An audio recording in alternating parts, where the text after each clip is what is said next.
आज 69वां परिनिर्वाण दिवस है। बाबा साहब की 80 रखी हैं। यहाँ भी कितनी है वीआईपी को बुलाया हुआ था, 2-4 आगे, बाकी किसी को ये नहीं पता।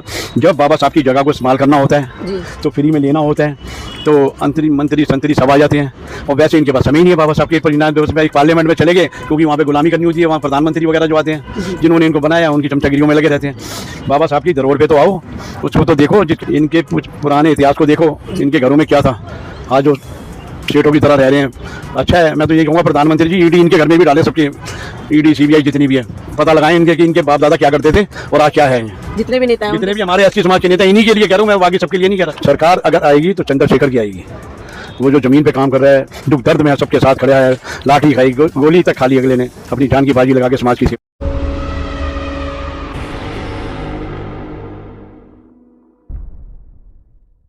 जिस बाबा साहब ने महिलाओं को बोलने का, पहनने का अधिकार दिया, जिस व्यक्ति ने महिलाओं को जीवन जीने का अधिकार दिया, या फिर कहें दलित समाज को, पिछड़े समाज को भारत के अंदर हर तरीके से अधिकार दिया, आज उन्हीं बाबा साहब का यहाँ पर 69वां परिनिर्वाण दिवस मनाया गया। जी हाँ, मैं आप लोगों को बता दूं कि आज मेरी थोड़ी सी तबीयत खराब थी, जिसकी वजह से मैं कहीं तो नहीं जा पाई, लेकिन दिल्ली की अम्बेडकर भवन, ये वही अम्बेडकर भवन है जो बाबा साहब ने 1946 में खुद, यानी कि ये ज़मीन जो खरीदी थी और उसके बाद जो दलित समाज को दे दी कि यहाँ पर देख रेख करें, और जो हो सके बाबा साहब की विचारधाराओं को यहीं से ही फैलाने का भी लोगों ने काम किया। नमस्कार, मैं काव्या बोध और आप देखना शुरू कर चुके हैं नागवंशी टीवी। आज मैं अम्बेडकर भवन हूँ और आप मेरे पीछे देख सकते हैं कि बाबा साहब की मूर्ति, मेरे पीछे स्टैचू जो लगा हुआ है, और सामने ही बाबा साहब की अस्थियां भी यहाँ रखी हुई हैं। और मैं आपको बता दूं कि आज पहली बार इन अस्थियों के पास मुझे जाने का सौभाग्य भी मिला। लेकिन आज यहाँ पर जो कार्यक्रम हुआ, उसकी चर्चा आज हम यहाँ के जो देख रेख करते हैं, केयर टेकर जिसको हम बोले, तो महेंद्र भास्कर जी, जो यहाँ पर पूरे अम्बेडकर भवन को देखते हैं, चलाते हैं, और उसकी पूरी देख रेख, साफ सफाई जिस तरीके से वो रखते हैं लगातार, उन्हीं से आज इस बारे में भी जानेंगे कि आज उन्होंने यहाँ पर एक कार्यक्रम किया और तमाम लोग यहाँ पर आए थे। मैं थोड़ा लेट पहुंची क्योंकि कार्यक्रम अब समाप्त हो चुका, लेकिन सौभाग्य मेरा इस बात का ये है कि मेरे को बाबा साहब की अस्थियां देखने के लिए यहाँ पर मिली। और चलते हैं महेंद्र भास्कर जी के पास, उनसे बातचीत करने की कोशिश करते हैं। सर, थोड़ा सा अपना परिचय दें पहले तो। मैं महेंद्र भास्कर, ट्रेजरर डॉक्टर अम्बेडकर भवन, Delhi schedule caste welfare association का ट्रेजरर हूँ जी। आज 69 साल कंप्लीट हो गए हैं बाबा साहब को गए हुए, हम लोगों को छोड़ करके। लगातार बाबा साहब के बारे में ये कहा जाता है कि बाबा साहब ने जो सिर्फ दलितों के लिए किया, किसी और के लिए नहीं करा। जबकि अगर देखा जाए स्वर्ण समाज की महिलाएं, जनरल कैटेगरी की महिलाएं, उनको भी आज़ादी बाबा साहब ने दी, लेकिन आज वही महिलाएं बाबा साहब को मानने से मना करती हैं। बाबा साहब को सिर्फ दलित समाज ही मानता है। ये क्यों मानेंगे? ये तो खुद हमारे संविधान के पीछे पड़े हुए हैं जी। जिनको महिलाओं को बाबा साहब ने बोलने का, नौकरी करने का, घर से बाहर निकलने का जो सहूलियतें दी, चाहे दूसरे समाज के लोग हों, मैं तो अपने समाज के लोगों के लिए बोलूँगा कि बाबा साहब ने दिया तो साहब पूरे भारत के लिए, पर हमारे समाज के लोगों को जिनको बेनिफिट ये मिल रहा है, पर वो भी अपने घरों में बैठे हुए हैं। बड़ा दुख होता है। एक बाबा साहब ने महिलाओं के लिए नहीं, पूरे देश के लिए करा था, और जिसमें कि SC ST OBC जो इतने भी लोग हैं, अपने आप को दलित दिखावा बिल्कुल भी नहीं, कोई बनिए ब्राह्मण बन गए हैं, उनकी नौकरियां कर रहे हैं, उनकी गुलामी कर रहे हैं। मैं बाबा साहब के परिनिर्वाण दिवस पर यही संदेश देना चाहता हूं कि अपने समाज के लोगों, जागो। एक ही बाबा साहब थे जो लाखों करोड़ों के लिए इतना बड़ा संविधान देश विदेश में, जिनको मान्यता विदेशी लोग तक दे रहे हैं, हमारे अपने लोगों को देखो। आज 6 दिसंबर देशों में अब तो जय भीम के नारे लग रहे हैं, लेकिन यहाँ जय भीम बोलने पर तो लोग फांसियाँ दे देते हैं, हत्याएं हो जाती हैं। जय भीम देश में क्या, विदेश में क्या, मैं कह रहा हूँ मेरे हिंदुस्तान ही सबसे बेकार है। विदेशों में तो 100 बसों पे, कारों पे, सब पे जय भीम लिखा हुआ है। यहाँ एक गाड़ी पे तुम्हें जय भीम नहीं मिलेगा जी। कहीं भी चले जाओ हिंदुस्तान के अंदर, इतना ये वो कहते हैं स्वार्थी लोग हैं, स्वार्थी। बाबा साहब के नाम पे फ़ायदा उठाना चाहते हैं, बाकी बाबा साहब को मानना नहीं चाहते ये लोग। अगर बाबा साहब की अगर हम बात करें तो बाबा साहब का नाम तो लेते हैं, यानी कि विचारों की बात करते हैं, लेकिन उनके जो विचार हैं, उनकी बातें रखते हैं, मगर जो उन्होंने जो सही दिशा दी थी उस पर ताला लगा के रखते हैं। ताला क्या, अपने अपने घरों में बैठे हैं, सारे देवी देवताओं की पूजा कर रहे हैं। बता दो किसी के घर के अंदर बाबा साहब की तस्वीर, भगवान बुद्ध की तस्वीर नजर आ जाएगी, उस दिन समझ लो हम बोलना बंद कर देंगे ये चीज़ें।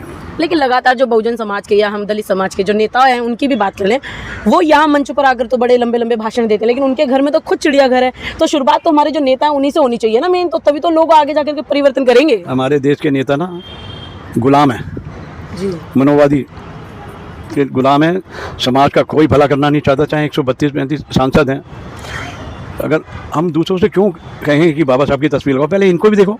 अगर इनके घर में बाबा साहब की तस्वीर होगी तो समझ लो हम वैसे ही सक्षम हो जाएंगे, सारे लोग अच्छे हो जाएंगे। अगर ये सारे लोग हमारे लोगों की आज 69वां परिनिर्वाण दिवस है, बाबा साहब की 80 रखी हैं, यहाँ भी कितनी है वीआईपी को बुलाया हुआ था, 2-4 आगे, बाकी किसी को ये नहीं पता। जब बाबा साहब की जगह को इस्तेमाल करना होता है तो फ्री में लेना होता है, तो मंत्री संतरी सब आ जाते हैं।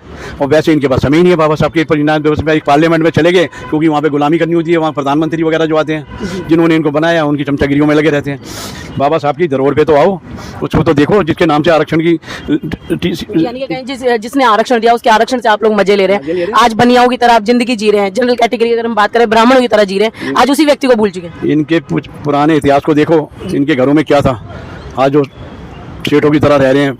अच्छा है, मैं तो ये कहूँगा प्रधानमंत्री जी ईडी इनके घर में भी डाले, सबके ईडी सीबीआई जितनी भी है, पता लगाएं इनके कि इनके बाप दादा क्या करते थे और आज क्या है। जितने भी नेता हैं, जितने भी हमारे 80 समाज के नेता, इन्हीं के लिए कह रहा हूँ मैं, बाकी सबके लिए नहीं कह रहा। बड़ा सवाल कर दिया भास्कर जी ने कि जितने भी दलित समाज के नेता हैं उनके घर में खुद ईडी सीबीआई भेज दें मोदी जी। अच्छा, एक सवाल है कि यहाँ पर जैसे आप ही अम्बेडकर भवन चलाते हैं तो इसे चलाने में कुछ कठिनाइयाँ जिस तरीके से होता है ना देख रेख करने में, लेकिन लगातार मैं हर बार आती हूँ, लेकिन यहाँ साफ सफाई, तो कुछ कठिनाइयाँ आती हैं आपको भी? क्यों नहीं आएंगी कठिनाई, तो बाबा साहब को भी आई थी, समाज नहीं करी थी, और आज भी हमारे पीछे समाज ही पड़ा हुआ है। दूसरे की तो हिम्मत नहीं है कि इस भवन की तरफ देख के भी आंखें भी उठा के देख ले, अपना ही समाज है जो इकट्ठा। बाबा साहब ने बोला था पढ़ने के लिए, बोला स्कूल चला रहे हैं बाबा साहब का, संगठन चला रहे हैं बाबा साहब का, संघर्ष भी कर रहे हैं बाबा साहब की जगह को बचाने के लिए। वरना यहाँ तो मनुवादियों की और साथ में अपने समाज की नज़रें ऐसी टेढ़ी हैं कि अभी मैं तो कुछ भी नहीं हूँ, एक सिपाही इनके चरणों में खड़ा हूँ, अभी भी बैठा हूँ। अगर चला जाऊँ ना इस बाबा साहब की ज़मीन को भी बेच देंगे, ऐसे लोग हैं यहाँ पर।